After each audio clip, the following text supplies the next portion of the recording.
ఈ అంశంలో ఈ శీర్షికలో ఈరోజు మనం అన్ని రకాల జ్వరాలకు అద్భుతమైనటువంటి మార్గము, తిరుగులేని మార్గము. ఎక్కడైనా ఏ జ్వరం వచ్చినా డాక్టర్ దగ్గరికి పోతే సూదులు వేసుకోవాలి, గోళీలు మింగాలి, ఏదో రకరకాలు, ఇలా వారమో 2 వారాలో 3 వారాలో. కానీ ఇక్కడ చెప్పుకోబోయేది రోజులు మాత్రమే, పూటలు రోజులు. ధ్వంసమైపోవాలి రోగము, జ్వరం అంతే. మళ్ళా తిరిగి కనపడకూడదు, పోవు అంటే పారిపోవాలి. అలాంటి మార్గము మన ఇంట్లో ఉంది. అదేమిటో మార్గమో అద్భుతమైనటువంటి తమ అనుభవం ద్వారా మీకు చెప్పబోతూ ఉన్నారు. గతంలో మనం చెప్పాం, చేశాం. అనేక వేల లక్షల మంది జ్వరాల నుంచి బయటపడ్డారు. ఆ అనుభవం ఇప్పుడు మీ ముందుకు వస్తూ ఉంది. మీరు కూడా చక్కగా శ్రద్ధగా వినండి. అందరికీ నమస్కారం అండి.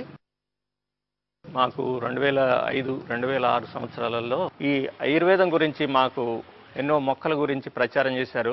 తిప్పతీగ గురించి ఒక అద్భుతమైనటువంటి విషయం మాకు తెలియజేయడం జరిగింది. నార్మల్గా మలేరియా కానీ, టైఫాయిడ్, డెంగ్యూ ఇలాంటి జ్వరాలకి మనం ఇంగ్లీష్ మెడిసిన్ వాడినట్లయితే కొన్ని వారాలు, నెలల తరబడి కూడా తగ్గదు. తిప్పతీగని తీసుకొని మనం దాంట్లో కొంచెం వేప చెక్క, మిరియాలు, కొంచెం సొంటిపొడి వేసి వాటి కషాయం కాసి కనుక ఒక 3 రోజులు 2 పూటలు తీసుకున్నట్లయితే ఎటువంటి జ్వరమైనా సరే అద్భుతంగా తగ్గిపోతుంది. ఇది మనం ప్రతి ఒక్కళ్ళు కూడా తయారు చేసుకొని తాగవచ్చు. దీనివల్ల సైడ్ ఎఫెక్ట్స్ ఉండవు.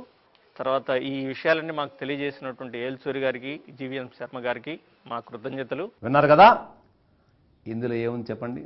తిప్పతీగ, వేప చెక్క, అల్లము లేక సొంఠి, మిరియాలు, నేలవేమో, ధనియాలు, తులసి, వీటిని ఒక్కొక్కటి సమాన భాగాలు తీసుకోండి, మీ ఇష్టం.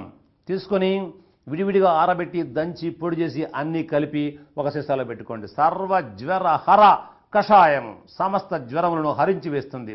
దీని ఏం చేయాలి మనం? 1 గ్లాసు నీళ్ళలో 1 చెంచా పొడి వేసి 1 కప్పు కషాయానికి మరిగించాలి. మరిగించి వడపోసి పాత బెల్లము 10 నుండి 20 గ్రాముల మోతాదుగా అందులో కలిపి మనం తిప్పితే కరిగిపోతుంది.